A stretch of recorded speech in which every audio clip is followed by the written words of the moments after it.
ধৈর্য কি জিনিস সেটা আমার তোমাদের কাছ থেকে শেখা উচিত। 15-20 দিন ধরে একটানা একটাই রিকোয়েস্ট, তো কিভাবে এড়িয়ে যাই বলো? চলো শুরু করা যাক। এই টাইপের লাইট কালারের যদি পেপার থেকে থাকে তো খুবই ভালো, সেক্ষেত্রে তোমাকে কালার করতে হবে না, কেটে কেটেই বসিয়ে দিতে পারবে। তবে আমার কাছে সবই ডার্ক কালারে, তাই আমি আজকে কালার ইউজ করব। প্রথমেই দিয়ে নেব পেজের চারদিকে মার্জিনের জন্য আমি এখানে 2.5 সেন্টিমিটার মাপটাকে নিয়েছি। তারপর ওই একই মাপে চারদিকে একটা পয়েন্ট করে নেব, যে বরাবর মার্জিনটা হবে। একটা পয়েন্ট করলেই হবে। এবার মার্জিনের দাগ টানার সময় একেবারে এন্ড পোর্শনটা যে আছে কাগজের, সেটাকে ওই 1-2 অথবা সেন্টিমিটারের যে দাগগুলো আছে সেটার সঙ্গে একেবারে সমান করে ধরবো। তাহলে মার্জিনের যে দাগটা টানা হবে সেটা হবে ওই লাইন অথবা স্কেলের এই লাইনগুলোর পারপেন্ডিকুলার, অর্থাৎ উপরের যে কাগজের যে মার্জিন হবে সেটা একেবারে সমান্তরাল হবে। মানে সোজা ভাষায় বলতে গেলে সব দিকের বেদ সমান হবে। দেখো এই সাইডের বেদটা কিন্তু আমি আগে মেপে নিইনি, তবে দাগ টানার পরে কিন্তু সেই আগের কর্নারের মতন সেম বেদ এসেছে। এসব হলো আমার অনেক ছোটবেলার ফাঁকিবাজি বুদ্ধি।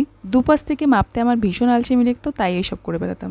এখন আমার কাছে অ্যাক্রিলিক, মোম রং আর স্কেচ পেন ছাড়া আর কোনো রং নেই। মোম রং একটা করেছি, আর স্কেচ পেনে করতে চাই না, কারণ স্কেচ পেনের কালারগুলো ভীষণ ডিপ, তাই এখানে অ্যাক্রিলিক কালারটা ইউজ করছি। সবগুলো একটু প্যাস্টেল কালার ইউজ করেছি। আর শেপ নিয়েছি একেবারে ম্যাথমেটিক্স রিলেটেড বিভিন্ন জিওমেট্রিক শেপগুলো। তোমরা যদি জল রঙে ট্রাই করতে চাও তো সেক্ষেত্রে পেজটা একটু ভালো নিও। আমি আসলে এখানে ম্যাথমেটিক্স রিলেটেড বহু আর্ট করতে চেয়েছিলাম, তাই জন্য কালার দিয়ে জিওমেট্রিক শেপ করার পর মোটা একটা মার্কার দিয়ে ম্যাথমেটিক্যাল যে সিম্বলগুলো ছিল সেগুলোকে এঁকে দিয়েছি। এইবার কথা হচ্ছে ক্লাস 9-এর সিলেবাস আমার জানা নেই, তো সেখানে কোন কোন সিম্বলগুলো অ্যাপ্রোপ্রিয়েট সেই বুঝে কিন্তু দিতে হবে, এবং একইভাবে বাকি ক্লাসগুলো। এবার যে যে সিম্বলের মাঝখানটা ফাঁকা রাখা আছে সেইগুলোতে একটু ঝিরিঝিরি করে সরু মার্কার দিয়ে দাগ দিয়ে দিচ্ছি, ঠিক যেমন বহু আর্টে করা থাকে।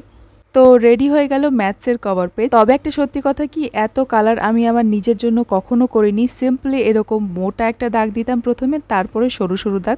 প্রথম দাগের মধ্যে লেখা থাকতো ম্যাথামেটিক্স বা কখনো স্কুলের নামও লিখেছি, আর নিচের সরু দাগগুলোর মধ্যে লেখা থাকতো নাম, ক্লাস, রোল নাম্বার, এইগুলো। পেন দিয়ে লেখা হয়ে গেলে পেন্সিলের দাগগুলো মুছে দিতাম। আর হ্যাঁ, চারপাশে অবশ্যই থাকতো একটা অথবা দুটো দাগের মার্জিন।